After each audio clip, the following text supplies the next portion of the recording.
On February 17th, the sun goes dark at 28 degrees of Aquarius, conjunct Nyx, an asteroid called Nyx, which is the goddess of night, who makes even the gods tremble. And she's coming to show you what you've been too afraid to look at within yourself and within the world, so that you and we can untie every karmic knot keeping you from the revolution that has already begun. No biggie. Hi. If you're new here, I'm Vanessa Rodriguez. I am a clinically trained healer, Akashic channel, and guide for my healers, practitioners, light workers, here to bring in the new earth. And for 15 years plus, I've walked this path between science and soul, one foot in two different worlds, supporting healers, supporting practitioners, supporting mystics as they reclaim their gifts and align with cosmic rhythms. So my approach to astrology is more intuitive. I blend Hellenistic tradition with modern astrology insights because I see this as a sacred art that is a living map inviting us back into the relationship with the cosmos that is inherent within us, that is alive, that is intelligent. And speaking of relationships, if you've been feeling the intensity of this month, of this eclipse season already, and thinking, it would be really nice to trust myself, my intuitive knowing, to cultivate discernment, to trust my intuition like a reliable inner oracle that you know it is and is meant to be, and to stop feeling so alone in it, to be able to commune with others who get it, to process everything that's going on.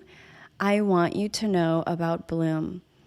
For the next 7 days only, well, up until February 18th. So by the time that this podcast is out, that will be a few days from now, I am offering a founding member rate, a special rate for my membership, my community for intuitive women healers who are ready to stop second guessing, to cultivate discernment, and to embody the healer that they came here to be. And I'm opening doors for just $7 a month up until February 18th. So you'll get the full Intuitive Clarity Lab. This is my 28-day sadhana, real-time calibration practices, and a grounded sisterhood where your gifts are strengthened without needing to do hours of meditation, to do more training, put more on your plate, and to be held by a community of probably some of the most incredible, amazing, intuitive, gifted women that I've ever met. The link is in the description, or you could go to wellyrooted.com/bloom. The founding rate closes February 18th. Remember, $7 a month, and then the price goes up. So with that, let's talk about this eclipse, shall we? Now, of course, we have to talk about the surrounding astrological weather around this eclipse, because it's not just this one moment, it's part of a story. And February is quite a story, as you can already see by now. February 1st, we got going with a bang with that full moon in Leo. And then on the 3rd, Uranus stationed direct in Taurus. Now, this is really significant because this is such a Uranian month. So much that is flavored by very Uranian events and energy. And Uranus, of course, being the modern ruler for Aquarius, the sign of this particular lunation and eclipse. Saturn is the traditional ruler of Aquarius.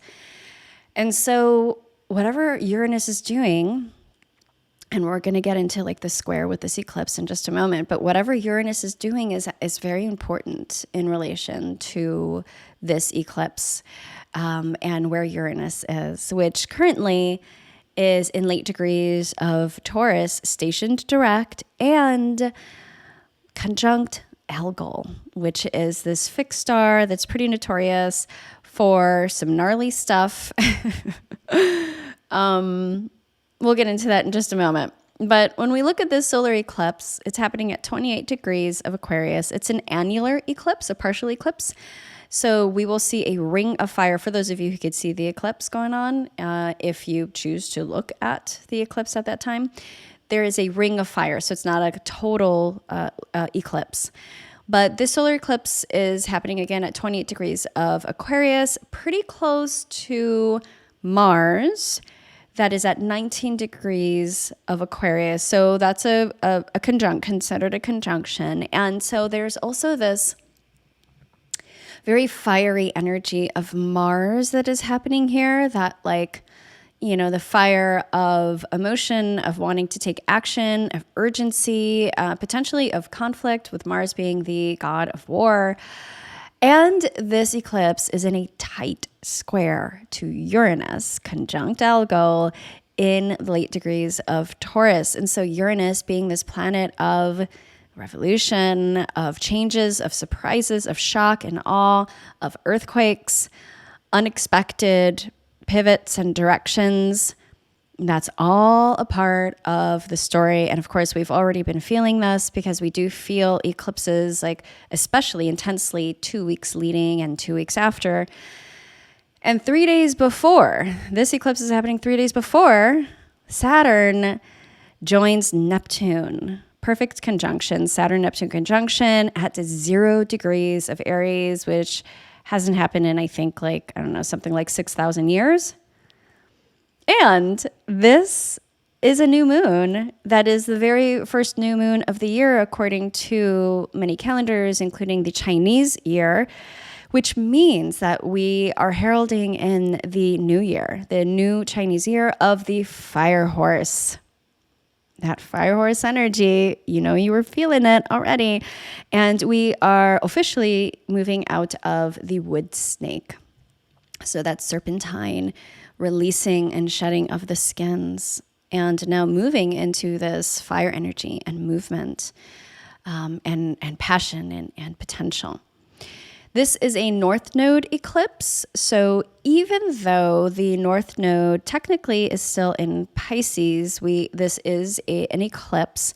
So it's interesting because it's bringing in still this flavor of this old story of the eclipses in that particular axis of Pisces, Virgo and Pisces, and bringing it into this new chapter with Aquarius and Leo. And the North Node in traditional astrology is considered like an amplification or an intensification and expansion and growth in whatever it touches. There's a hunger there, the insatiable head of the dragon. And there often is new beginnings and fresh starts associated with the North Node eclipse. But with any eclipses, the eclipses are wild cards, right? It's about endings and beginnings. It's about shakeups and massive change, whether that's internal, external, or both. So as I said, that Saturn-Neptune conjunction happening at 0 degrees of Aries, which happens officially on February 20th. This is historic. This is connected in with the dissolution of the old structures. Very much connected with Russia. So if we look back at the Saturn-Neptune conjunction historically, the Berlin Wall came down on a Saturn-Neptune conjunction. So that's the vibe here. It's takedown of structures, but also making the dream real, like Neptune being connected with dreams, structure being connected with Saturn, making things real, pacing it, integrity. And so a lot of what is happening can be seen in this light as, well, a lot of the, excuse my language, but shit that is coming out, that muck, that toxic waste, the exposure of the horrors that is happening on a large scale is part of this process. Like, it was already there. It was already happening. But now it is being revealed, like a wound that is infected, that needs to be healed. You got to get that shit out. It has to come up and out. It has to be exposed. It has to see the light of day, the light shining on it, so that the healing can begin, the deeper healing and the restructuring. So it's like thinking even in terms of building and structure, you can't build on top of a rotting, putrid foundation. And so it's like you're doing this excavation and then you realize the foundation of the structure is completely rotting. And so that needs to be exposed. It needs to be rectified and healed at that level. And I see this Saturn-Neptune conjunction. Like, there's so many signatures of this with this eclipse and this month in general, and the Saturn-Neptune conjunction is one of them. What can happen with this mix of energies also is confusion. Hello? Lack of clarity is a core feature of this signature and of eclipses in general. Eclipses are about the light, the primary luminaries, the sun and or the moon, being eclipsed, occulted, hidden. There's a reduced visibility here. We cannot fully see the whole picture. And with this Uranian, like, shock, awe kind of energy, and like the release, especially of so much in the way that it has been, right? The outpouring and dissemination of the information in a chaotic way, if you don't already know, is on purpose. It's very highly strategic and psychological. It serves a purpose, releasing things in this way. And there is more to come. There is more to come. Talk about disclosures. You know, I feel that pretty soon we're going to have the official statement around, you know, aliens and ETs and galactic nature relationships, as well as many other things. So the revelations, right, is part of this season of reckoning. But what is being used here, and I'm going to get more into this in a moment, what is being used here against us meaning like the collective that is receiving the outpouring of this incredible exposure of things, it's called chaos magic. It's called chaos magic. The thing with chaos magic is that, it's neither good or bad. It's like an eclipse. It's neither good or bad. But how you experience it, you can experience it as bad or you can experience it as good, depending on your vantage point and your experience, your perspective. There is more signatures of chaos magic within this eclipse that I want to highlight for you. That's very interesting, and how we can actually work with this, and in a way that is empowering versus a disempowering position of feeling like there's nothing that we can do about anything. So I want to speak to just really quickly who might be feeling this more intensely, because with anything, it really depends on where these things are landing in your chart, right? So you have to look at your chart. And one of the things that I would look at is, do you have any fixed sign placements? Because Aquarius is that fixed sign. So 28 degrees, we want to look at a few degrees on either side of that, 25 to 30 degrees of Aquarius. Do you have any placements there? As well as Taurus, Leo, and Scorpio, the other fixed signs. If you have any personal planets or angles or degrees at these points, you're going to be feeling this more intently now, but also like into the future, up to 6 months from now, because eclipses really have that kind of lifespan in terms of the seeds that are planted and then what can happen since then. Also, with profection years, which is a time technique using traditional astrology, whole sign house system, you can look at which house is connected with the age of the year that you are in. So let's say you are 38 years old. You can look up annual profection year with your rising sign. Let's say you're an Aries rising, so you would look that up, and then it'll tell you which house is connected with that age of 38, if I said 38 years old. So that'll give you an indication of, okay, so the themes of that particular house are going to be amplified, and that sign is going to be important and playing a more important role in your life for that particular year, as well as the planet that rules that sign. So if you are having an Aquarius profection year, for example, you're going to feel this. And if Saturn is your guy for this year, you're going to feel this more intensely because it's a new moon, a solar eclipse in Aquarius. Major themes. I mentioned chaos magic, but let's back up a little bit before I get deeper into that and talk about the nature of eclipses. And I mentioned that, eclipses are kind of these wild cards. Major beginnings, major endings is something that I think Chris Brennan says a lot in the Astrology podcast. Eclipses are considered agents of fate. Again, they're not good or bad, but a lot of what can come out is fated, particularly on a collective level. So when we look at this eclipse ruled by Saturn moving into Aries, this pulls the energy of this eclipse in relation to also your Aries house. And Aries being this like creative cardinal sign, that sign that in the northern hemisphere, at least, is very much connected with the first sprouting of life through the ice, through the frost, in the spring to herald in a new season. And that fire sign, it's really creative, that creative life force energy to start something, initiate something.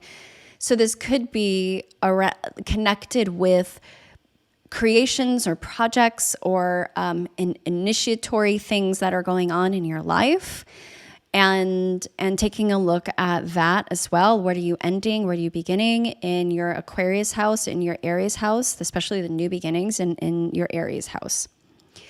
We see the connection here now with Mars being the planet that rules Aries. So there might be this urgency to I have to do something now. I need to do that now. I need to step up as a leader. There's just an impulse here, an urgency, and potentially this feeling, this sense to fight as well, which absolutely warranted, right, in these times.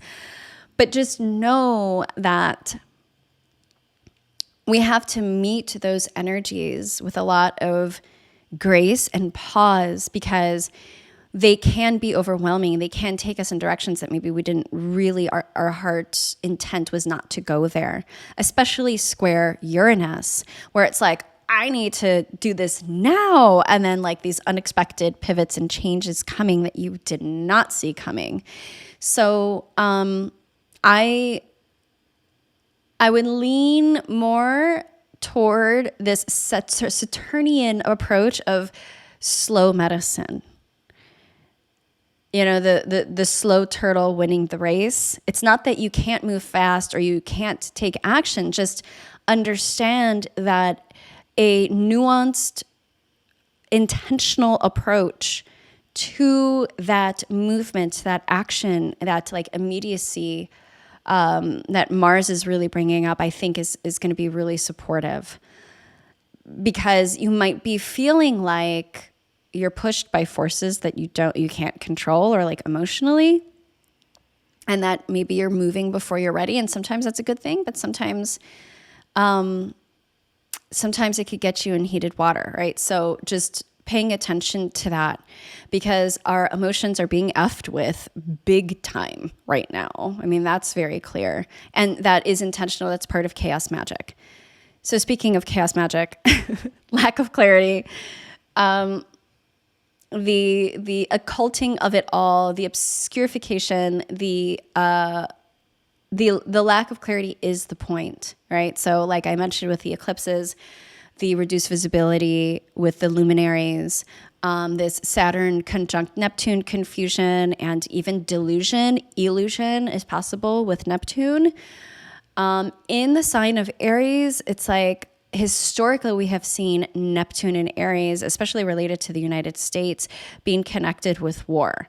So it's like this, the illusions and delusions in connection with like going out to fight something, or like seeing something as an enemy. So just like put a pin in that for a moment.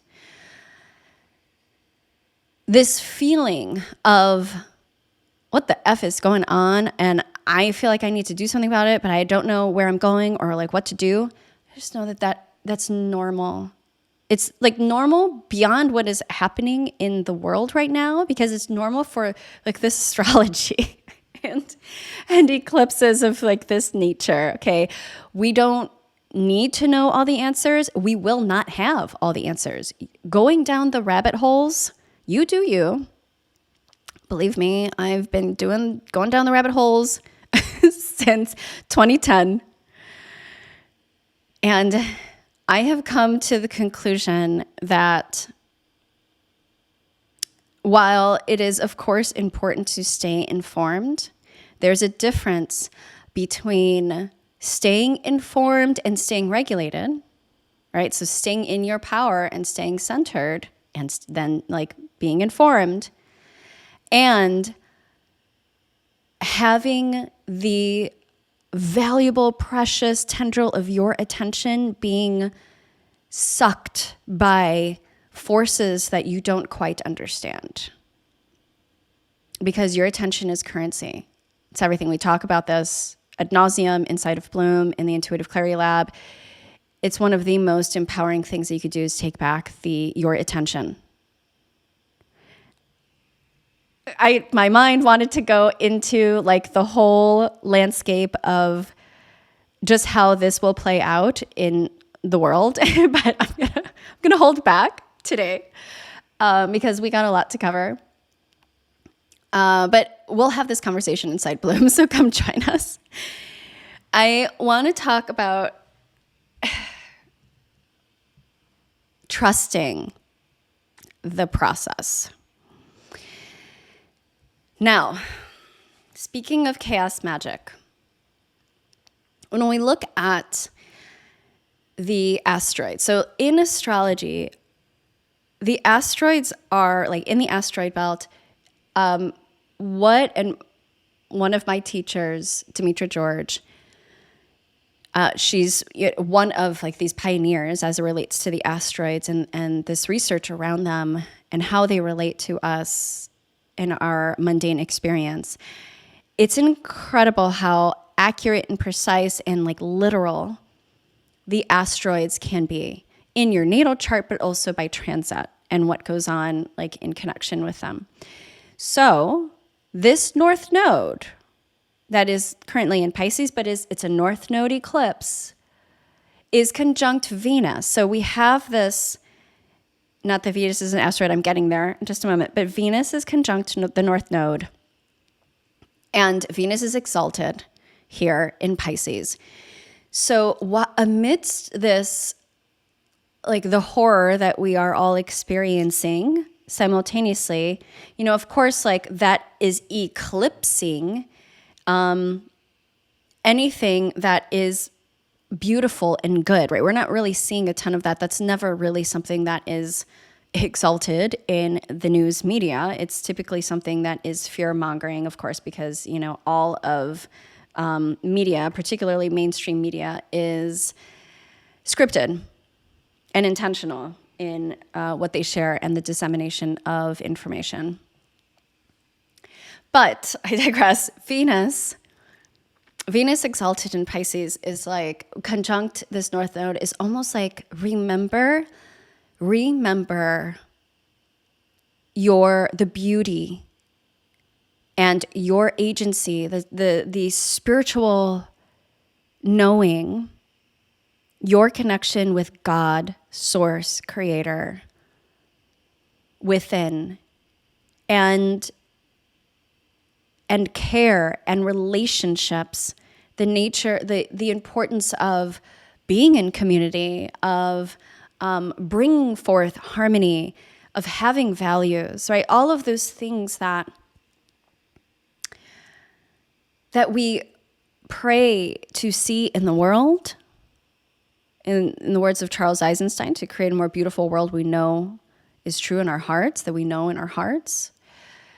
To me, that's this energy and signature of Venus in Pisces, and in a very poetic, artful way, and a very intuitive way.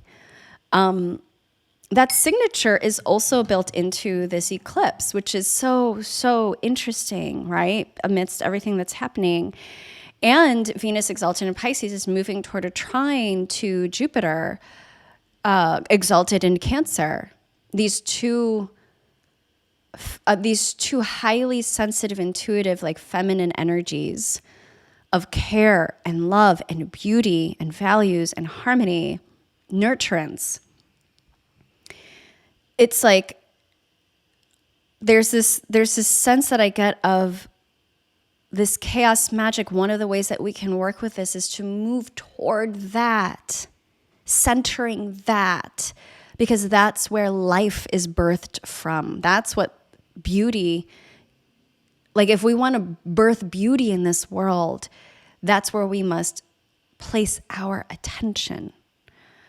This is not about spiritual bypassing or ignoring what we are seeing, but it's about being such a impeccable steward of your energy and your attention, because that's what actually matters the most right now. So, okay, I'm off my soapbox. Here, if we look at this asteroid that I'm about to talk about, so we have the Venus North Node conjunction happening here at 8 degrees of Pisces. Right there, along with them, is the asteroid Nix. Asteroid number 3908, if you would like to look that one up. Who is Nix? What does Nix represent? Nix is the night. It's the void, the source of creative energy that you birth from seemingly nothing, from the void, and the power of one's ability to tap into the shadow, your own shadow side, the collective shadow side, and usually what you avoid looking at, but the potential of what can be birthed from that. So Nyx was the goddess, the Greek goddess of the night, of the cosmic night. And she's connected with mysteries, with the subconscious, with the unseen forces in astrology. And she is the daughter of none other than chaos. She is considered one of the primordial goddesses, meaning that she came before the Titans and the Olympians and, of course, the mortals. So she emerges from chaos in order to create balance in the chaotic creation. And she makes many things. She births day, sleep, hypnos, so in connection with the subconscious as well, death, and the morai, which are the fates. She also bore none other than Uranus. So here, this connection with Uranus again is very powerful. She is the reason why myths exist in the first place. And just to demonstrate her level of authority and power, she intimidated Zeus, the god of gods, Greek god that we all know, loved to sleep around and cause chaos and more chaos and drama. But there's this story of how Zeus and Hera, they had their dramatic relationship, and Hera decided that Zeus was incapable of ruling. So she called upon sleep, Hypnos, the progeny of Nyx, and asked Hypnos to put Zeus in a sleep while she took over the power. And so Hypnos tried and did it, but it wasn't enough. And Zeus woke up and he got all pissed off. And so he went after Hypnos, and Hypnos sought refuge in the dark cavern and home of Nyx. And when Zeus arrived there, Nyx came out, towering over Zeus, and told him, whatever bad blood you have with Hypnos, you're going to forget it, and you're going to leave right now. And so Zeus followed suit and left. So that is the power of Nyx here. And this is what I'm speaking to when I talk about working with this chaos magic in a way that is empowering rather than disempowering. One of the things that, in terms of dark magic, black magic, whatever you want to call it, if you're framing it in that way of magic or sorcery, etc. One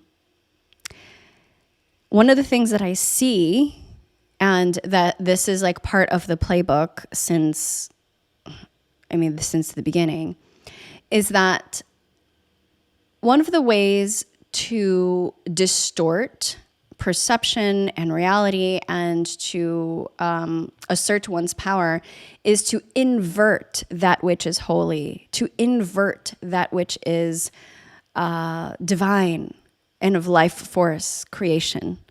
It's the inversion, because you're taking something and you're desecrating it, and you're perverting it, and you're causing confusion, chaos, magic.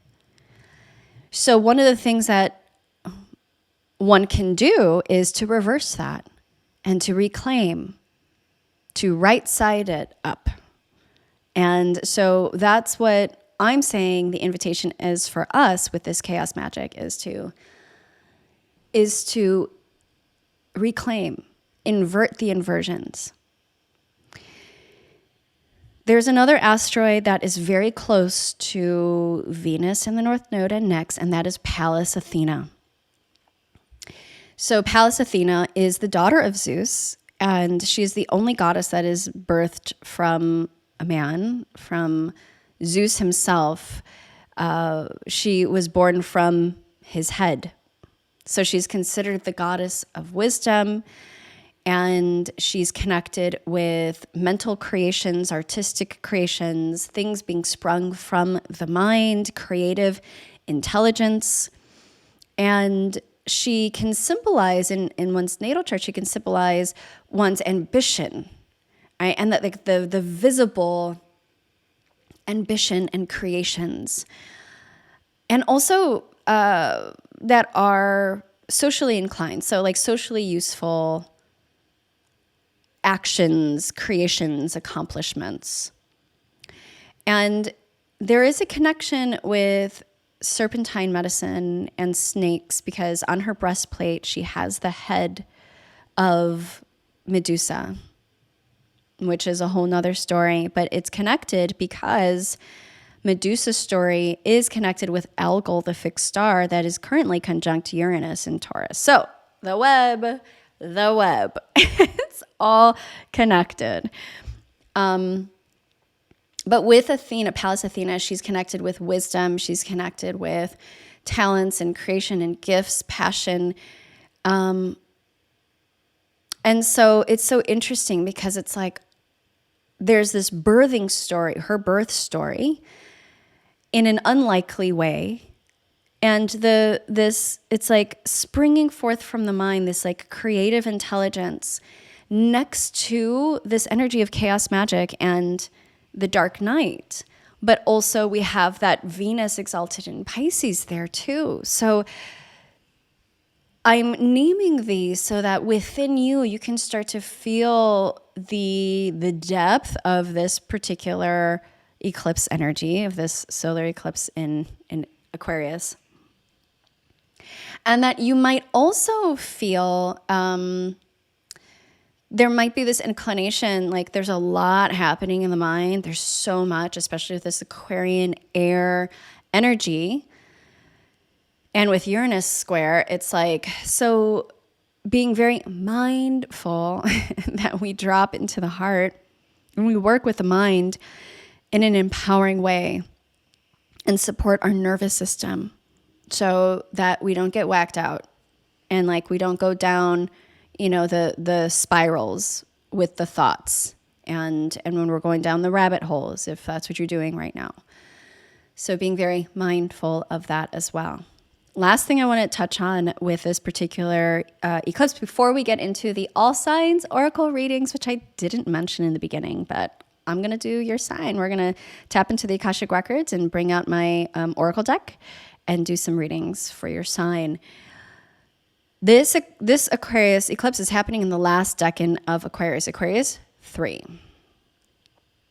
And the two planets that are co-ruling this decan, so Saturn rules Aquarius, so Saturn is always a part of it. But each decan is ruled by another planet or planets. And this one is ruled by the moon and Venus. So here, again, we have both of those planetary bodies coming in and being centered. The third decan of Aquarius is connected in with the Seven of Swords in the tarot suit. So I'll touch on that in a moment. But when we look at others who have written about the decans, like more modern astrologers and writers like Austin Coppock and Susan Chang, some of the titles that they've given are The Knot and The Divided Mind. So here it's like you can already start to see the entanglement again and like the connection with the mind. So here, in connection with this particular decan, when you look at the descriptions in some of the ancient literature, they talk about hostility and anger and taking action without really thinking about the consequences. So that's why it's like really being very intentional about the thoughts that you're allowing yourself to think, because a lot of the thoughts aren't even yours. They're not even yours. So it's a whole nother topic that we'll talk, again, we talk about this a lot inside our community, but being such an impeccable steward of your mental space. And so that it will be disturbed, right? Like the still lake is not going to be still in this time. There's going to be a lot of rocks and waves and things that are thrown in there.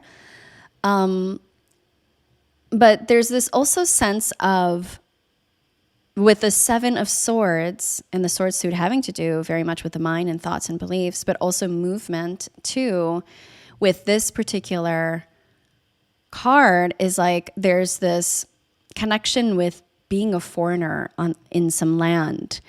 And the way that I experience it with with our current experience collectively is like the world as we know it is dissolving. I mean, many of the realities that people have held, especially if you haven't been privy to a lot of this stuff already, if you haven't gone down the rabbit holes for years already, it's a shakeup of one's perception of reality, right? Because now it's like, oh yeah, all of the so-called conspiracy theories are actually facts. Now, what is even real? And so you can literally feel like a foreigner in your own land without even having moved.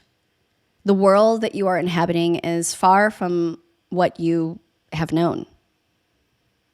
And so you're that sure-footedness and confidence that one has in land that they like really know and that is theirs has been shaken. Hello, Uranus. So it can leave one in a very emotional, defensive, angry state, right? It could breed resentment and rage. And that's the signature of this Decan. That's the signature of this Decan. So be aware of that. And that sometimes, like with this particular Decan and those who have significant placements like planets and angles, lots here, like you already experienced this in your life, right? Because the signature is like kind of baked into your natal chart in your life experience. But with this particular eclipse happening here, it's like there's an illumination and obscurity, right? Because of the occulting, because of the eclipsing. There's simultaneously this illumination and occulting of information of what's happening, but also of the karmic entanglements. The karmic entanglements that you have and that we have collectively here going on. And then the liberation of them. How to disentangle. You know, when you're cleaning out your closet that your attic that you haven't cleaned or organized in who knows, like 25 years, is going to get messy before it gets organized and cute, right? So we're in the messiness. It's going to get messier. And we're going to be confronted with our attachment to the old world, our old perceived reality, attachments to relationships, to people, to places, to ideas, to beliefs. You are forced out of your comfort zone and you are thrust into a new world. I see, literally, quite literally, I see a lot of people writing like, I want out of this timeline. Like, what timeline are we even in? Right? And I would say, like, this shit everything that is being revealed has already been happening. It was already there. But the revelation of it, the exposure of it, is highly uncomfortable, but has to be moved through. And this particular Decan, especially those who have placements in this Decan, and there's always that initial discomfort, disgust, disorientation, all of it. And this Decan and this eclipse happening in this place is teaching us what to hold on to and what to leave behind.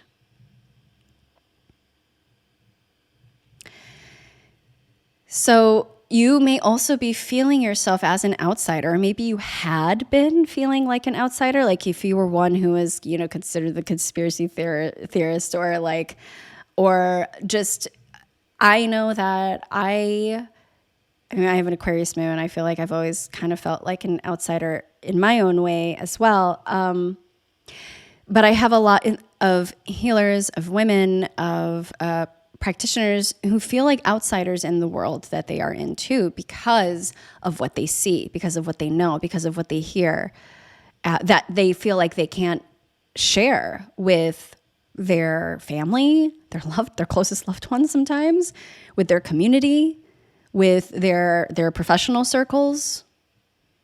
So this is a time where I feel a lot more people are going to be feeling that. And so embrace. Can you embrace being that foreigner on this strange new land that we're on, an outsider, that actually it's your uniqueness and your difference that is going to be supportive and beneficial for all of us. So really looking at, even with this like Aquarius Leo axis, it's like looking at recognition versus rejection. And rejection equals death at a primal level.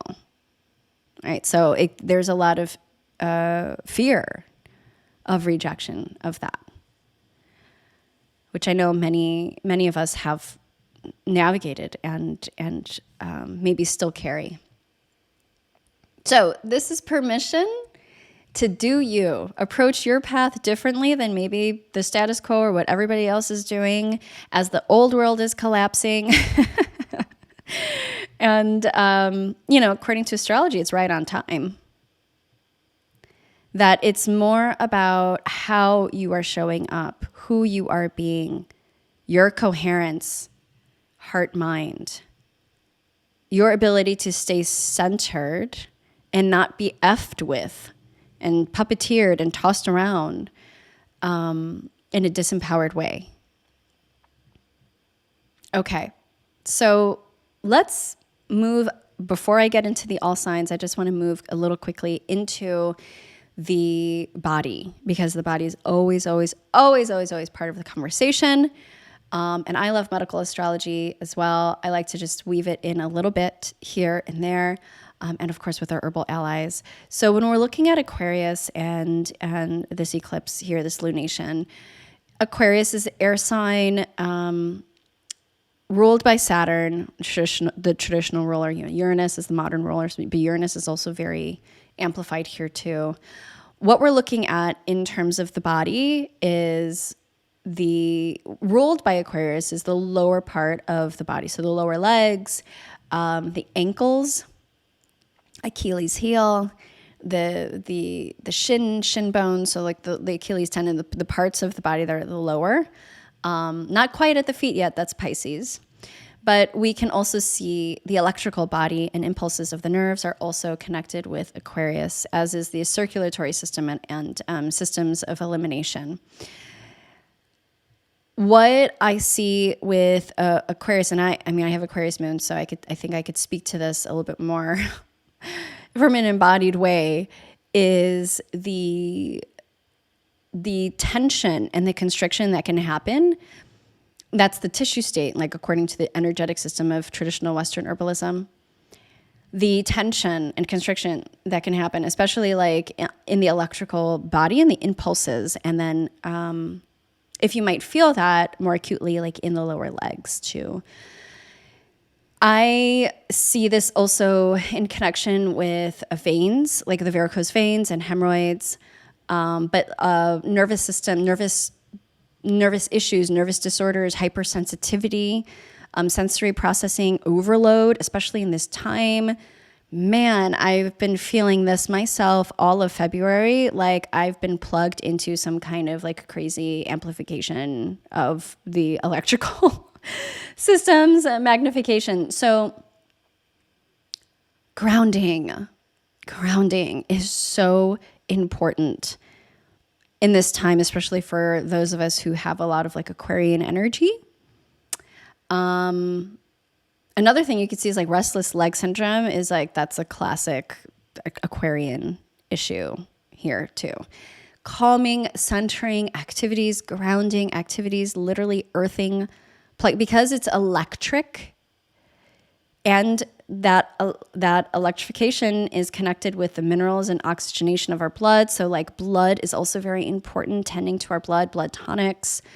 All of that is really important and supportive. So all of my nerve veins, especially the aromatics, so like lavender, peppermint, are going to be really beautiful, lovely. Vervain, catnip are great. Linden, and then I'm always saying Avena sativa, and so milky oats, oat straw, all of that are always really beautiful and supportive. Now, of course, with all of the herbs, you want to make sure that you're working this in a very bespoke, customized way according to your constitution and the season of your life and what you're most in need of currently. So those are just some ideas. I'm not going to get into one particular herbal ally today because I want to get into the all signs oracle reading. But I will say that even in terms of if you're into essential oils, or like anointing oils, that those can be very supportive for you if your body can handle it, because sometimes they can be taxing for the senses as well, like especially if you're overstimulated, or if like you have liver issues, it can essential oils can be too much for the endocrine system. But if you're feeling like you can handle it and it's supportive, I would get some maybe supportive grounding oils that you can even rub on your body and on your legs and your feet. And as you ground yourself in center, and I'm just looking, like literally hug a tree, bare feet on the earth, bare hands in the earth is one of the fastest ways that you can help yourself with all of that. All right, so let's get into our All Signs Oracle reading. So this is, if you're new here with this, I open up the Akashic Records, I tap into the collective. Of course, only for those who give me permission if you want a reading. And I open up for each sign. So I would tune into your rising and or your sun sign. And your rising sign, your ascendant, your rising sign is going to be connected with your personality, your avatar in this earth plane school. So this is like you are the game player, but then like that's the avatar that you are playing, the role that you are here to play. So this is very much on point and accurate as it relates to when you look at the house system, and astrology is based on the house system based off of your ascendant. So it makes the most sense to tune into your rising sign. Your sun sign is connected with your soul essence. It can be very much connected to your career, your legacy, your work, if that's an important part of your soul path here. And I find that the older you get, like typically the more aligned you are with your sun. So listen to both. They both always really resonate for me as well, although I do have my lot of fortune in the sign where my sun is. So not to get too complicated with that, but that's like considered another first house. So that makes sense for me. But I see it making sense for others too without that. Okay, so let us begin. Okay, so we're going to begin with Aries. And Aries, we have Firefly. Now, I didn't mention, actually, I am using Kim Kranz's Animal Spirit, the Wild Unknown Animal Spirit deck. Okay, so Firefly.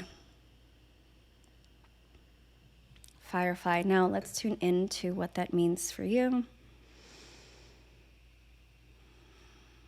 Well, I mean, hello, Aries, the fire, the spark. So much happening, especially with that Saturn-Neptune conjunction at the 0 degrees of your sign. This is a new era for you. But it's been building. It's been building up, not to mention that we have the fire horse year, right? So like this fire energy is very much alive. But what I'm getting is that we want it to be sustainable. We want it to be, because what I'm getting is that there is the potential and the potential for burnout for you. And I don't want that for you. I know that you have a lot of energy. I know that you can do a lot of things. I know that you want to do, there's so much. And yet this Firefly energy is like, it's not about, it's like this graceful, like blinking luminosity. It's not about like wildfire energy. And there's like a magical quality to this of you being this lighthouse, but part of this greater constellation with all of you together being this constellation of fireflies that can light and guide the way. I'm reminded of this story that I read to my son once, and it was a story of a firefly who found his other firefly friends finally, after like not really understanding what he was meant to do.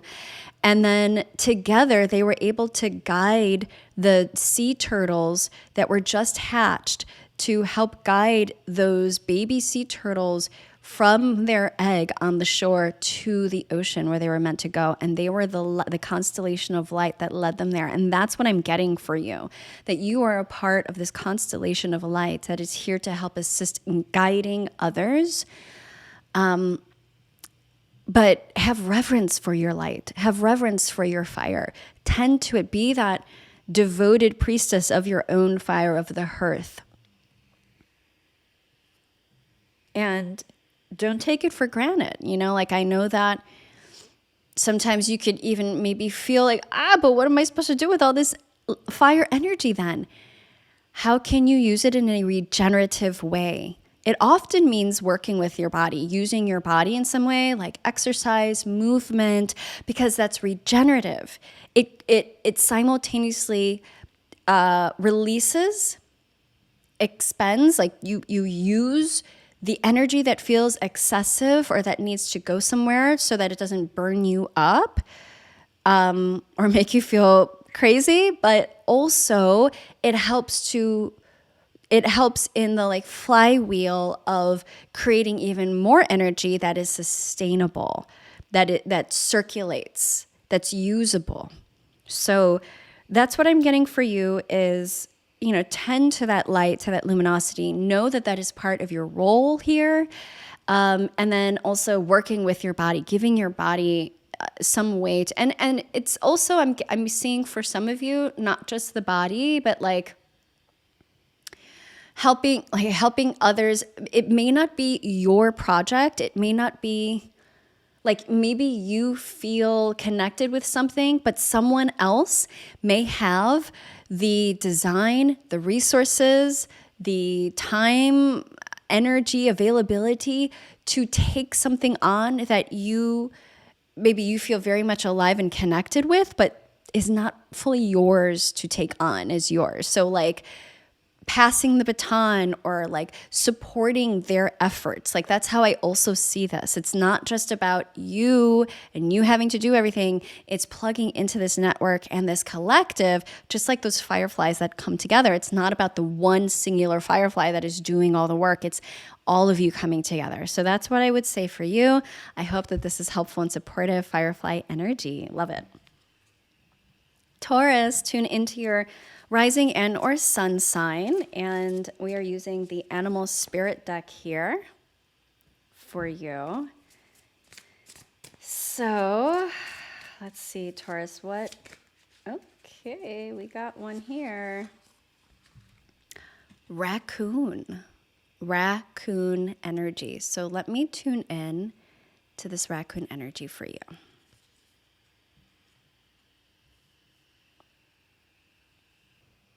I'm feeling you are moving into an era where you're going to be taking off your masks. Any and all of the masks that you have been carrying that are not serving you. There's a utility to being behind the scenes. It's not about like, oh, now you got to step up on stage and show all your colors and be all peacock-like. No, that's not the vibe that I'm getting. I am getting that, yeah, there is this kind of like mysterious, you know, like that like artistic, mysterious quality that you can still rock, and you don't have to, like, there is something that is very magnetic about not showing everything. But what I'm getting is that it's the masks that are not serving you. And the ways that you're hiding, that you're not meant to do anymore, that's what I'm getting, is like you're meant to come out in a way that is not so much showy, but more authentic and you. And almost like you're putting a stake in the ground of, this is who I am. This is who I am, part of who I am. And some of that can be like playing, you know, with the curtains and the shadows in that like very like kind of raccoon, playful, creative way. But I also am getting that's still in an authentic way. It's not like you're doing it to hide because of fear. You're not putting on a mask that is not you and pretending to be someone else. Yeah, I'm being shown like the revealing, especially to people that you trust, or like if you have an audience or clientele, like to trust that like there are the ones that are there that are actually been waiting for you to show your face, show your true self, because they're already feeling it. So I'm feeling that this is, and it's not about rushing into this. It does feel like this is something that you're building. I would imagine I'm getting like once Uranus moves out of your sign, that then it's going to feel maybe a little bit more complete. Right now I'm feeling more as this shake up and more coming out. So don't feel rushed if you're feeling destabilized, or if you're still kind of feeling like, oh my gosh, what more is going to be revealed or whatever. I'm feeling like you have time, but explore, maybe take off those masks, see how that feels, reveal yourself to some people and like dip your feet in. And there's also this resourcefulness that I'm getting with you, like this ability to take, like with the raccoon, you know, it's like what can often be seen as discarded things or like garbage to one person is someone else's gold and treasure, and this like ability to take something that maybe perhaps was discarded or unseen and to like make it creatively, make it into something that is really beautiful. And so that resourcefulness in that way. So I hope this was helpful for you. I was going to say raccoon, Taurus, and let us know how that goes. Gemini, we are pulling for your sign, and I am pulling from the Animal Spirit deck by Kim Krantz. Tune in for your rising and or sun. Woo! We got one that just flew out for you before I could even fully shuffle. Butterfly. Butterfly. Gorgeous, beautiful. Okay, air sign, of course, with the butterfly. Let me tune in to butterfly energy for you. Well, part of this does feel connected with Uranus having dipped into your sign and then coming back out and coming back into Taurus and now moving direct and about to go into your sign for a really long time. It is going to shift and change so much of who you are and who you have been becoming. And as part of that sort of butterfly. So I'm not getting this full on, okay, thank you. So there's, it's not linear here because I'm feeling you at multiple points of the butterfly's journey. I'm feeling you as a caterpillar. I'm also feeling you in the chrysalis, like weaving the chrysalis, like getting it ready. And that feels the most pertinent for my rising signs I'm getting, my Gemini risings. Then there's also this like butterfly energy that I feel for all of you that is like, well, there's the social butterfly aspect. There's the like butterfly effect aspect too of like your thoughts, your energy, your words and how they reverberate. So there definitely is that aspect as well. But of all of them, I feel the most potent of this weaving of the cocoon and like already starting the process. The imaginal cells are already beginning to be activated. And they have been. And once Uranus moves into Gemini is like, pooh, when chaos magic, according to this theme, right? Like when the persona and the physical reality of the caterpillar is completely obliterated. And in a like a mess of this potential goo, and all of the imaginal cells being fully activated and doing their thing, and they know exactly what to do. But it's from a different state. It's not from the mind. It's not like you're like, okay, this cell, go here, right? And make this antenna. It's like, it already knows. And so I feel that you're moving into that. There's a level of trust that I'm getting, that you're being invited to really cultivate in the process, in the shakedown, shake up, shake awake, like everything that you're going to be experiencing from here on out. It feels like this eclipse, because it's so Uranus coded as well, and in an air sign.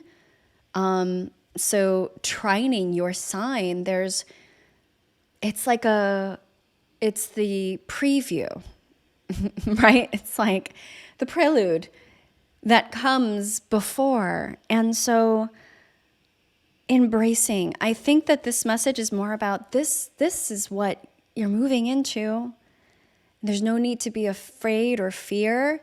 And a huge part of the butterfly process is surrender, because it's not about control or making things happen or even knowing and needing to understand. It's a process that is completely out of one's own control in the sense of the mind, but it's built by design, and it's divine, and it happens in perfect timing. So that trust is what I'm getting with this process.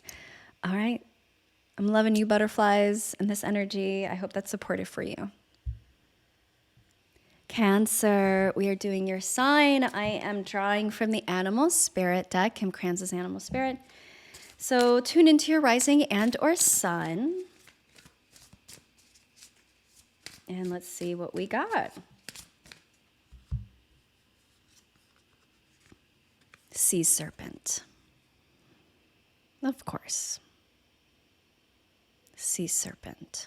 Okay, so let me tune in to sea serpent for you.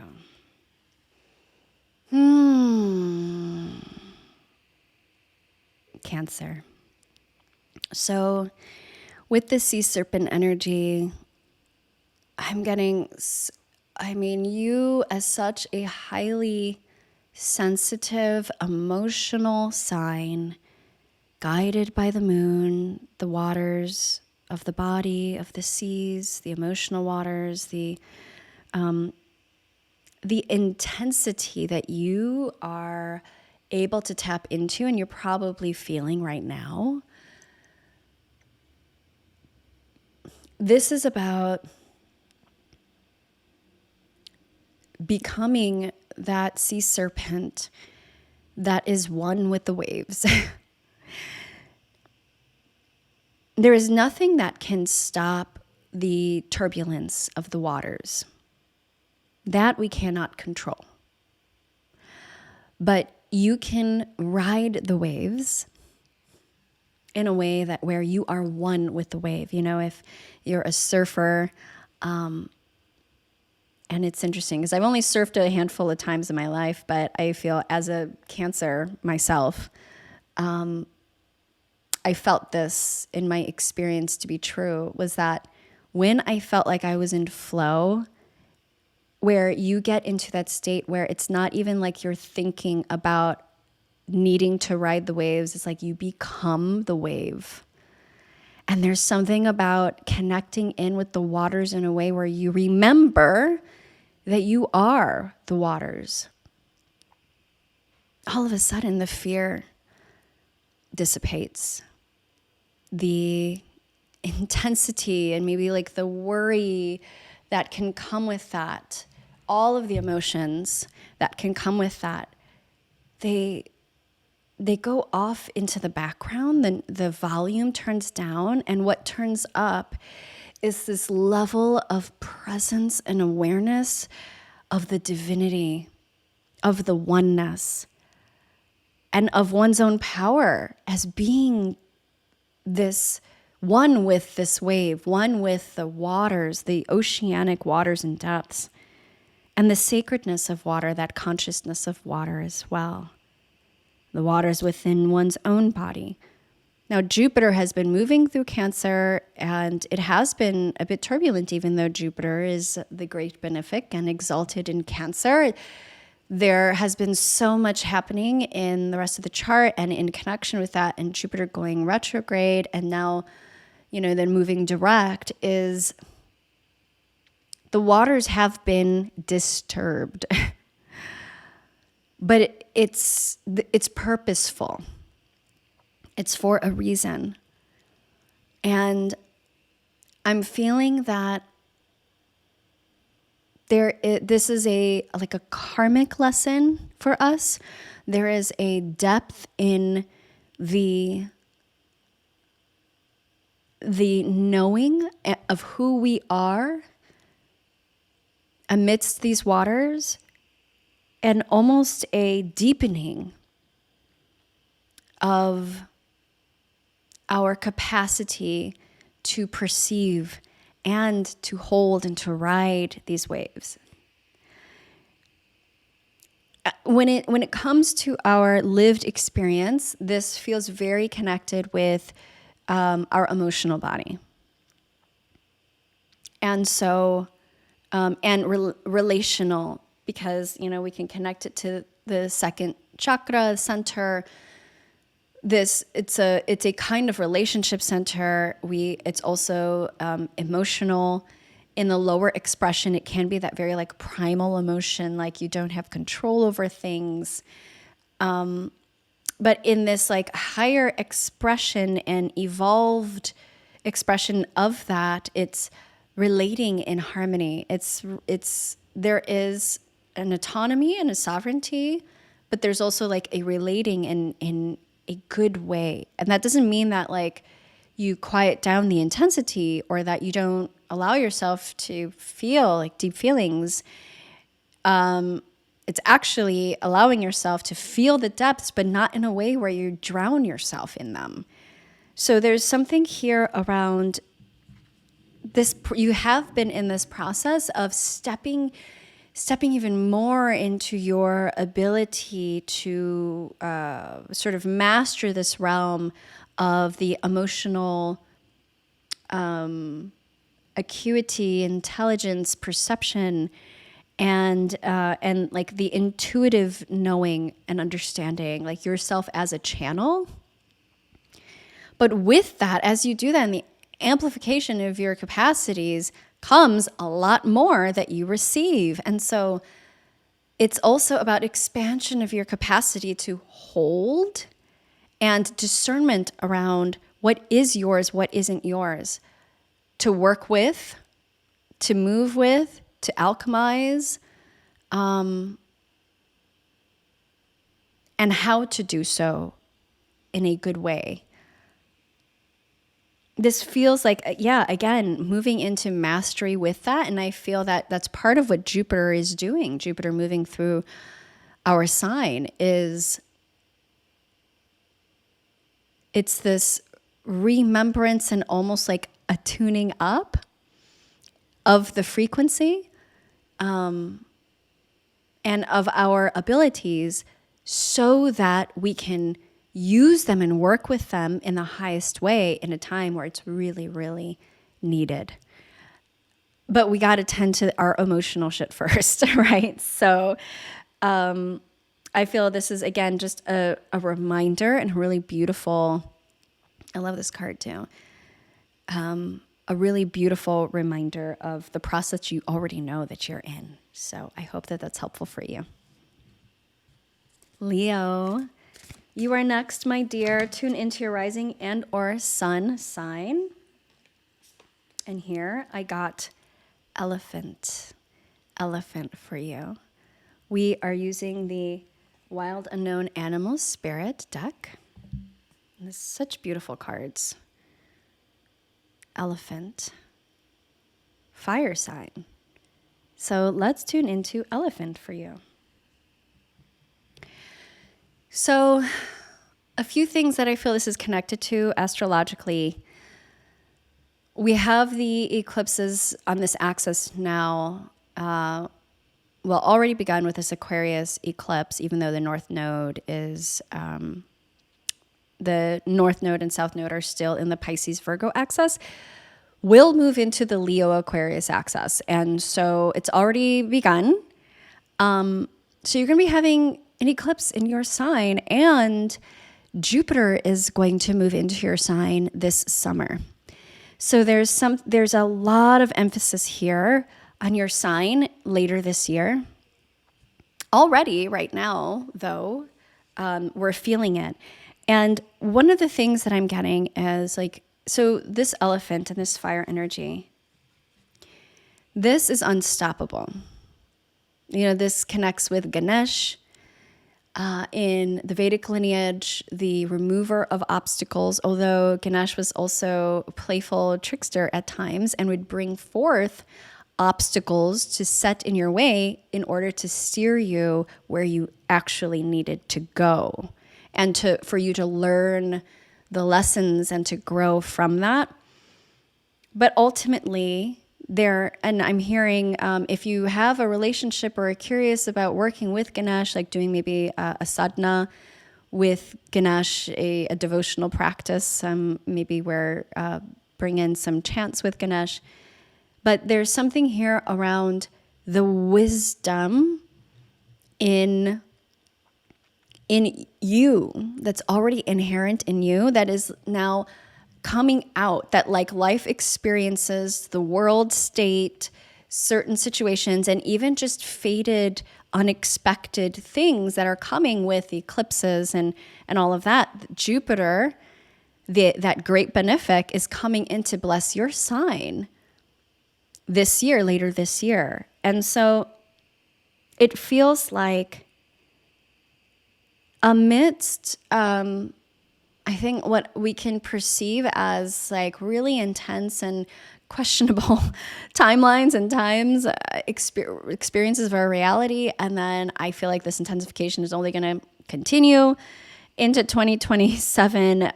So it's more about turning inward.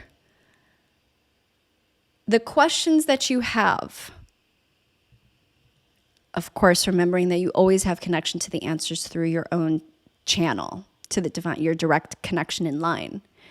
And that I feel like this is a reminder of that, and that you have this quality within you that is unstoppable, especially when you are rooted and anchored in the higher expression of your heart, which is what Leo is all about, that fire heart that not only is exalted and uplifts oneself, but also uplifts others while you're doing so.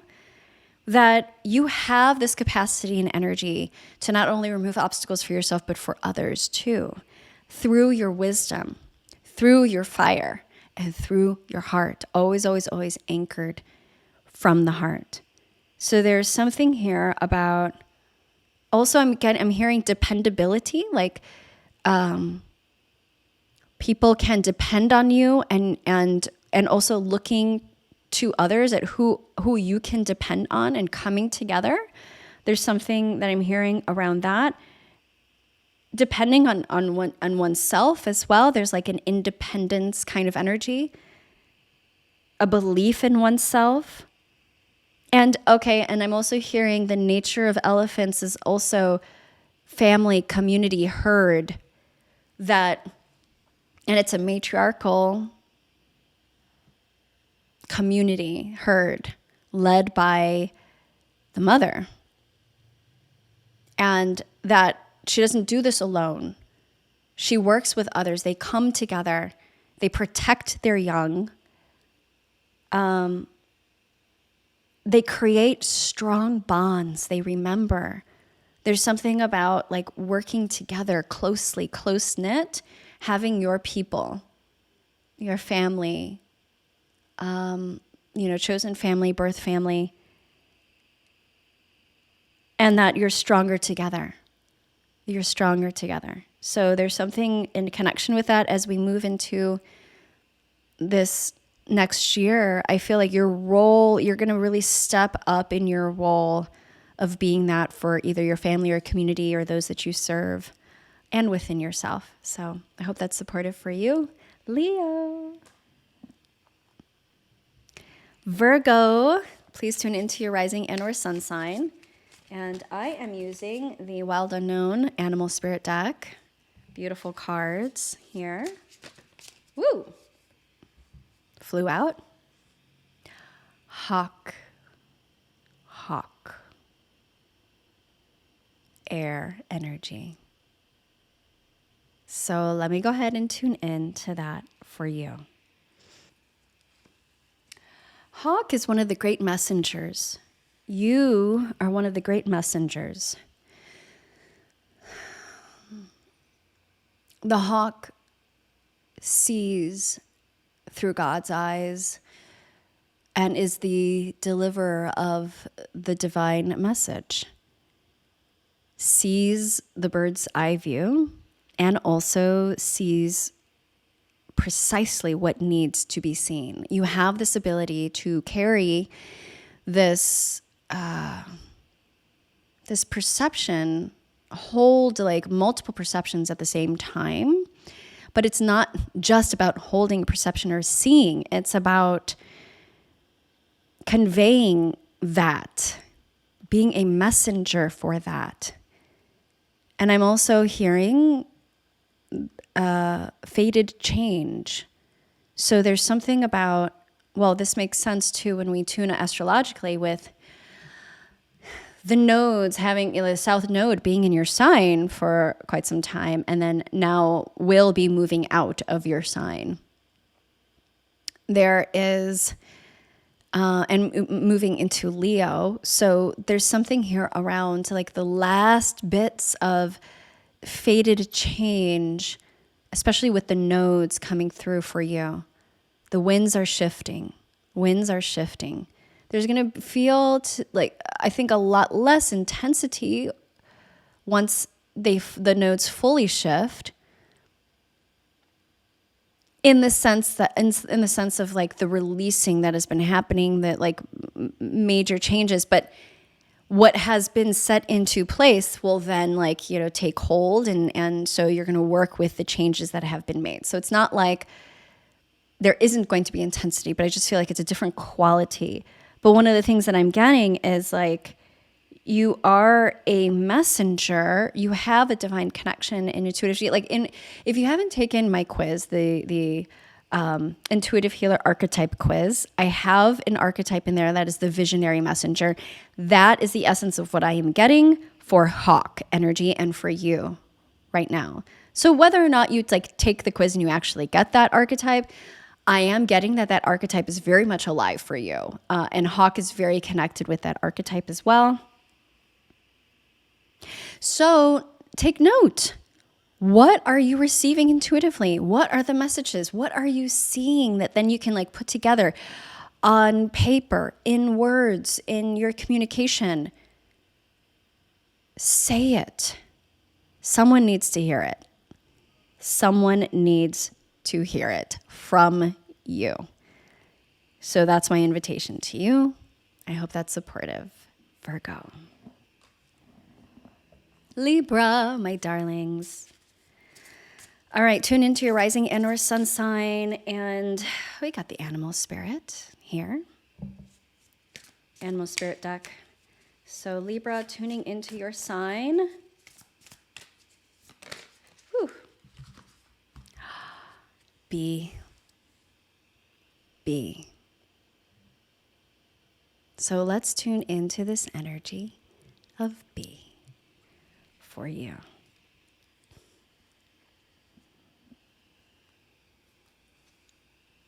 Busy bee, social bee, be becoming, believe. Be who you are. There's so much energy here that is in connection with, even as an air sign, and bees connected in with air. But there's something here around the relationships, relational, that's your sign, ruled by Venus. This scales relationships And it can be your one-on-one relationships. It can be your partnerships, but it like business partnerships, love partnerships, significant platonic relationships, relationships with those that you serve, your clients, your patients.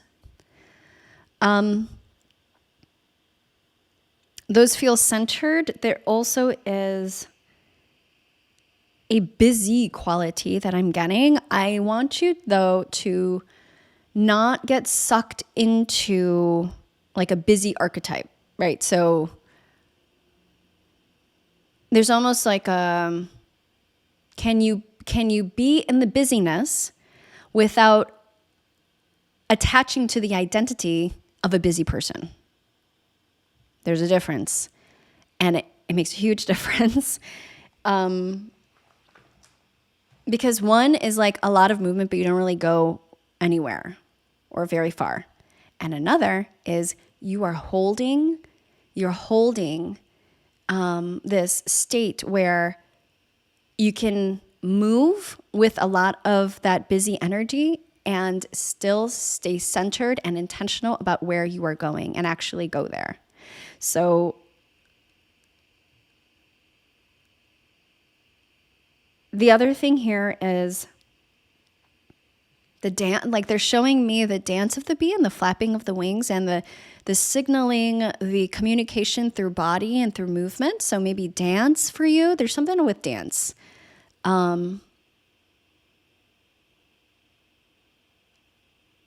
And then, so on a very like literal level, dancing and how that might be supportive for you. Dance circles, dancing like on your own, dancing with others, but also figuratively dancing within the relationship, dancing with what you got going on, the different projects, the decisions that you have to make. It's like dancing with it all. It feels lighter than a must do, must go, busy, gotta get this shit done. It feels more like I'm dancing with all of it and it feels yummy and it feels good. Like, can you bring, maybe even like with music, because I'm hearing the buzz, which sounds like music. There's a frequency thing here.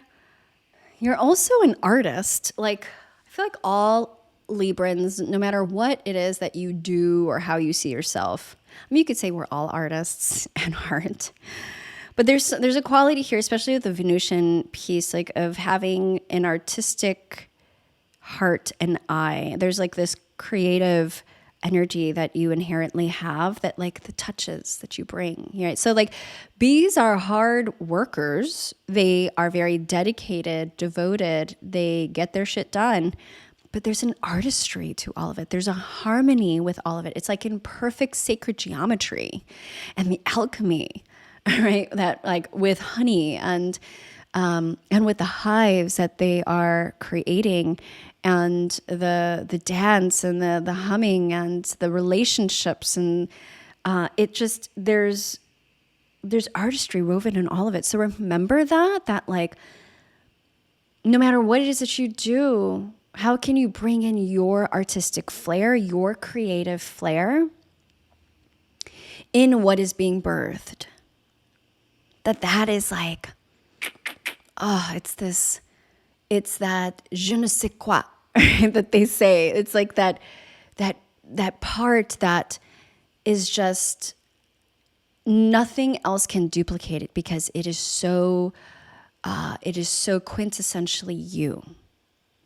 And so I invite you to bring that into whatever it is that you are creating or doing or relating, and that it's all about beauty, like weaving your own beauty.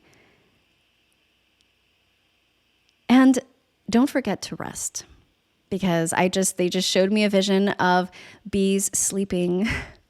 It was so sweet. Resting, sleeping in a flower upon a petal. So remember that even the bees take naps, okay? So how can you make your own restful place that feels like this soft flower, a cocoon? And and rest amidst the busyness. Okay, I hope that's supportive for you. Sending you lots of love. Scorpio, please tune into your rising and or sun sign. We are tuning into the animal spirit deck here. So pulling for your sign.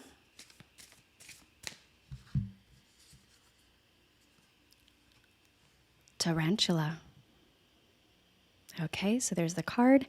Let's go ahead and tune in. What are you afraid of, Scorpio? Is there something that you've been afraid of within yourself, within others? Afraid of finding out, afraid of doing?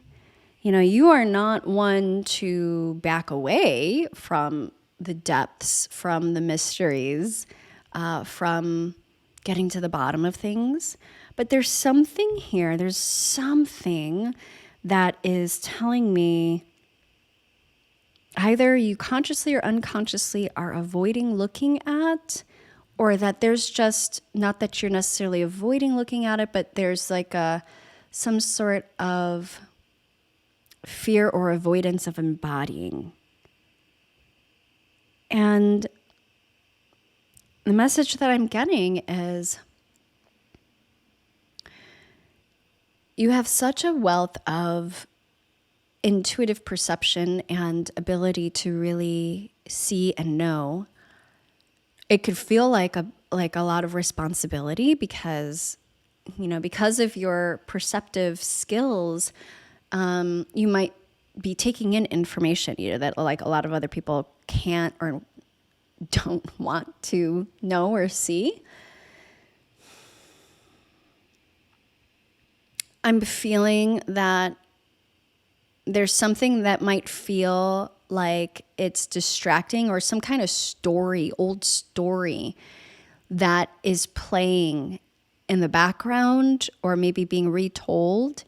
And I keep getting the invitation over and over again that you know that that is not the truth. That's not anchored in truth, or that is not your story. And to trust yourself. Trust yourself. This feels huge, actually. It feels like a really big karmic shift for you. So this probably is related to something very weighty for you in your heart, or, you know, you place a lot of importance upon. But what I'm getting is the moment that you let go of the fear, of the resistance, and that moment when you embrace the unknown, the mystery, and allow and lean in and trust, that's the moment of liberation. That's the moment when it really changes.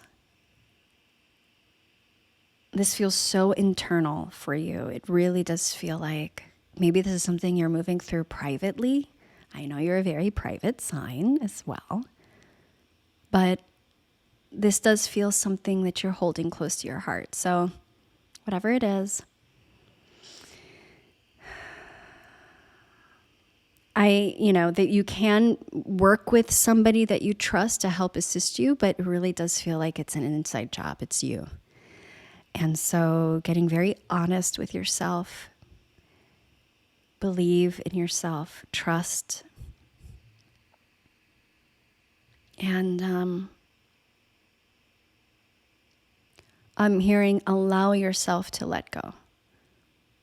Allow yourself to let go. Scorpio, you are a fixed sign. There can be a fixity of like holding on and control at times. And I'm getting trust yourself to let go. And that's it. Short and sweet, but like it feels really big. And so I'm holding you in that. I hope that this is supportive for you. Let me know in the comments below. Tarantula, sending you lots of love. Sagittarius, We're doing your sign. We are looking at the animal spirit deck, the wild unknown. Tune into your rising and or sun.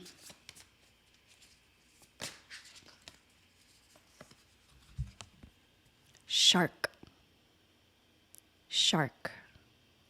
There's the image. Okay, so let's tune in. I'm right now reminded of a book that I read for my son. I often read for my son because he loves it. It's a book about a shark lady. And I forgot her full name. She's known as Shark Lady. But essentially her story of becoming an advocate for sharks and over her many years of being a marine biologist and working with sharks and demonstrating how sharks are intelligent, how sharks have a memory, how sharks are not inherently dangerous. And she never, not once, was bit by a shark in her decades of swimming with them. There is an ancient mystery with sharks. They're quite old in their design. And they're kind of like the wolves of the sea. They are seen as predators, but they have this ability to be drawn and to know from afar through their keen senses, particularly sense of smell.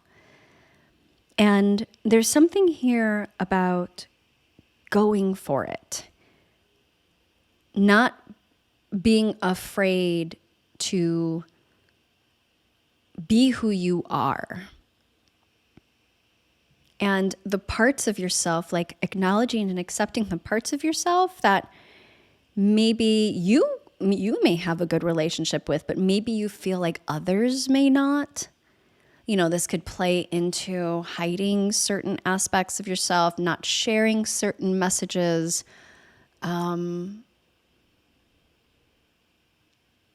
Like maybe you have come to develop a good relationship with parts of who you are or aspects of who you identify as, but you don't necessarily trust that others will or have.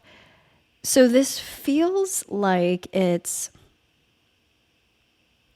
rewriting the narrative by embodying all of who you are and sharing the things that maybe you haven't shared in the ways that you desire to share it. Like, because I'm feeling some level of this potentially fear of how you'll be perceived, just as sharks for so long and continue to be perceived as these dangerous, horrific animals. You know, like the whole like shark horror movie was Jaws, and this fear that's instilled around that. And of course, like there's a danger with any wild animal, right? But there's something here around how like this story of the shark lady. And then I remember even like they're showing this to me, this video that I saw of a woman who would go down, and she was like scuba diving, and she had this shark coming at her, and she thought for sure the shark was going to bite her.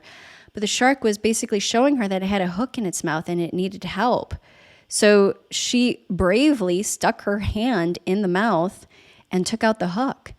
And the shark left and told other sharks. And every time the woman would go down, there would be sharks that would come with hooks in their mouth because of so many of the fishing hooks. And she would take them out, and they would come and thank her. And she would even cuddle with some of the sharks. Like, is incredible story. But it's similar to the shark lady, where it's like, it required an immense amount of bravery and courage and faith and trust in your own knowing what you knew to be true, not with the stories that people told them or us, And to be brave enough to take that first step, that scary ass step that maybe you have been avoiding. That's what I'm getting for you with shark medicine today. So tune into what that might be for you. Be gentle with yourself in the process. But I feel this immense resolve, peace, and gratitude in being brave enough to rewrite the narrative, rewrite this story. I hope that's supportive for you. I'm sending lots of love. My fellow Sages. Capricorn, we are doing your sign, tune into your rising and or sun, and we are pulling from the Animal Spirit deck. So here we go.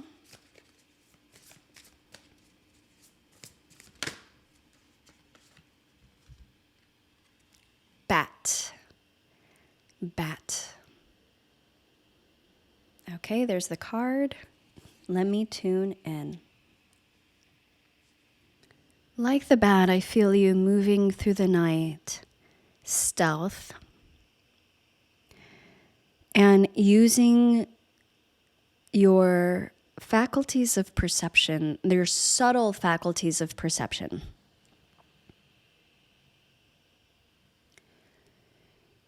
Hearing with your inner ear, seeing with your inner eye, and moving with grace, quickly, lightly. There's something about trusting your ability to navigate this rebirth portal that we are all on together, and your own. I feel that the past several months, there was a lot going on in your sign, and there is still this kind of like emergence in a time for you, but also in a time collectively that is like, what is even happening? And so, but I feel this like maturity within you, this like deep understanding that you know so much more than maybe you think you know or consciously will admit.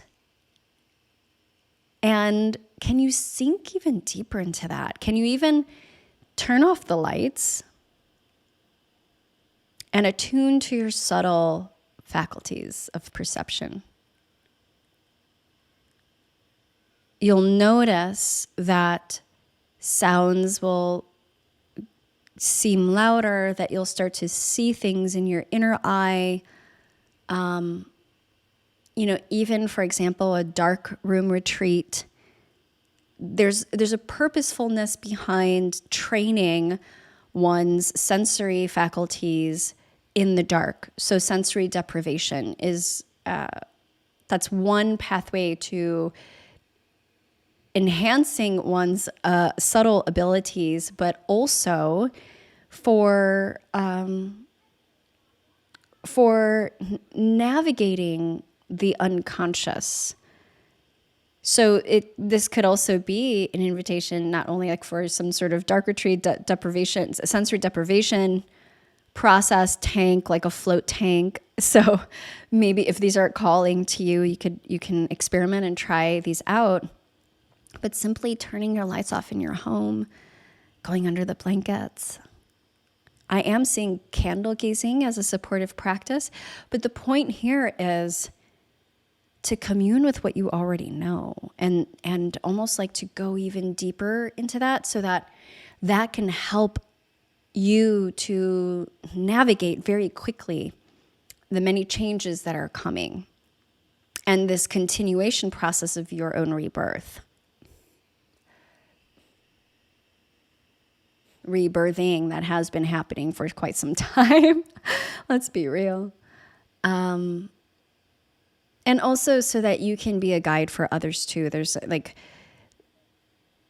I'm feeling a lot of people coming to you for support, for leadership, for guidance. And so having these abilities, these enhanced abilities, and learning, knowing how to utilize them and work with them is going to be like really, really helpful.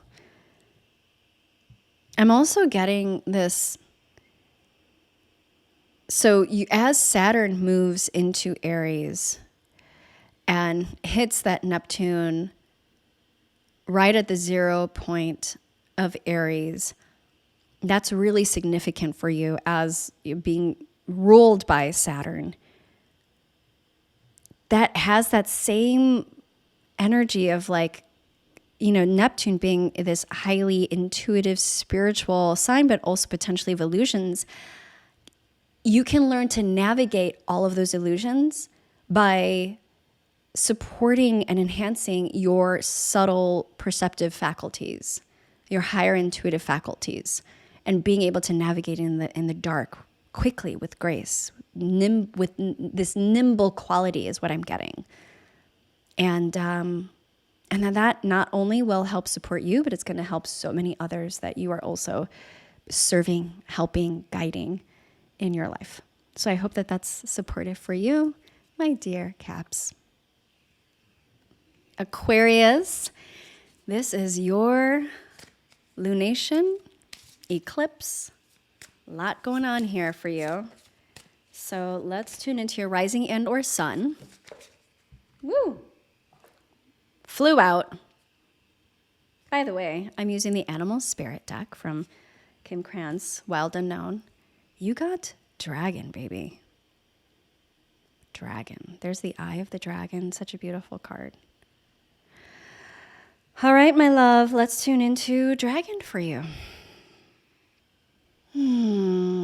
Ancient, wise, all-seeing, mythic.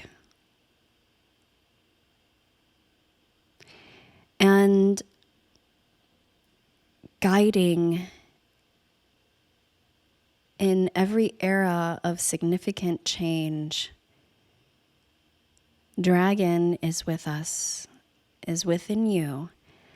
And this quality, like this, the Aquarian quality of revolution, of this pouring of the wisdom and knowledge and sacredness for the collective. This detached perspective, this all-seeing eye of the dragon. And interestingly, in astrology, in ancient astrology and Vedic astrology, the nodes are the head and the tail of the dragon. So here, even though this particular eclipse, we still have the North Node. This is a North Node eclipse, and the North Node is still in Pisces. It will be moving into Aquarius. And this is the beginning of this Aquarius-Leo axis that we're going to be fully tapping into. So the head of the dragon is also a part of this. It's what is being amplified here, what is being seen, what we're moving toward. There's a power here with this that is subtle, that is ancient. It's not about the kind of power, the denigrated misuse, abuse of power that is being demonstrated on display and has been historically for us. But it's a mystical power that is actually available to all of us, that we are meant to work with reverence and to learn how to wield that kind of power. And what I'm getting for you, Aquarius, is like, you are also here to support the collective in remembering that power with the dragon as your guide. There's this transformative fire that is also in connection with the power center, that being the third center, the Manipura. There's something here with this the transformative power, like the metabolic power, transmuting. And that Agni, that digestive fire, but it's also the fire of transformation that you are helping all of us to remember, but that you have to remember within yourself. So I don't think there's anything that you have to do. It's more connecting with the dragon energy, the dragon within, that perspective, that ancient wisdom, and the spirit of dragon as well. As you ride with the head of this dragon of the North Node and into this new world that is being born from the collapse of the old and the chaos magic.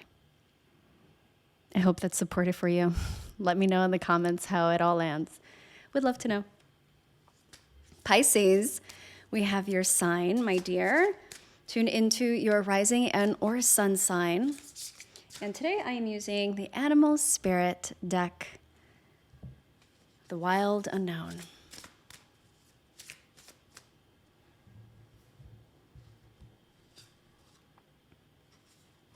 Cobra.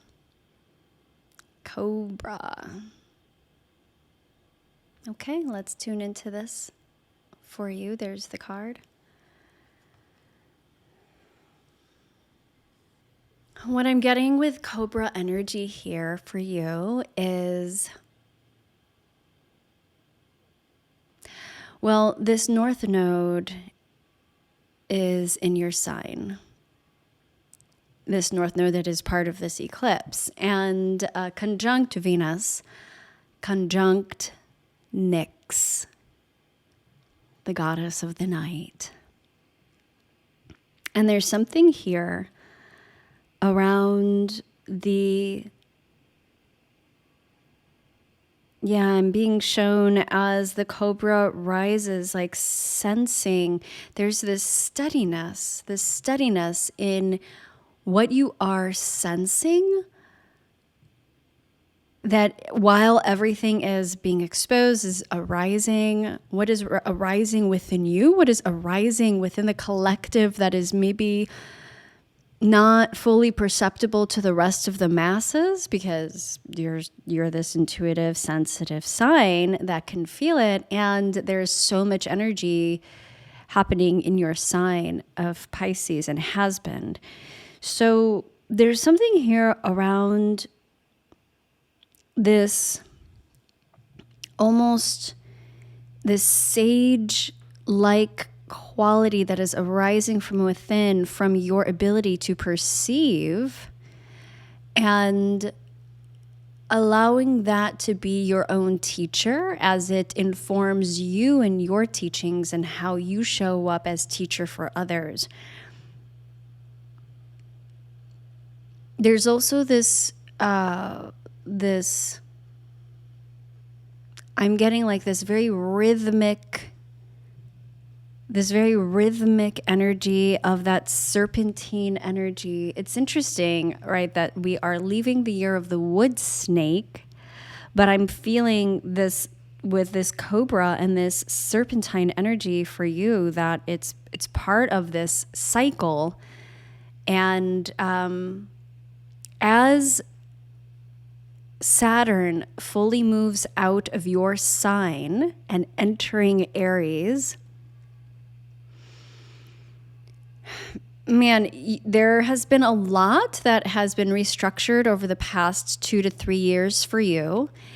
And on top of that, this huge shift of Neptune having moved out of your sign recently as well. And Neptune, obviously as an outer planet, taking a lot longer through your sign than Saturn. So it's like I said before, you have been really moving through it, and now there's this key change in the song. There's this shift of the tone, the energy, the frequency. Nothing is the same, and yet, like, there's almost a relief or release, but it's like there's a kind of sobriety that I'm feeling with that relief and release. It's like this wisdom that you have gleaned and are gleaning from so much that has occurred over the past several years for you, and the inner teacher that has truly arisen within. And part of this arising of that inner teacher is for you to be able to embody that for others. But you have to follow yours first, right? You have to follow that teacher within. And there's also, like, what I'm getting is this magnetic quality that it's not so much about the words that you say or even like the actions that you take, or how you, for example, if you're creating a body of work or a business, or I don't know, putting together healing work. I mean, that's the majority of like who I work with, right? My audience. So it's not about the marketing. It's not about, in the sense that, like, what you're putting out there in a very obvious way. It's more about this essence that everyone can tap into and feel, whether they are privy to that or not, whether they're fully aware, consciously aware, they can feel you.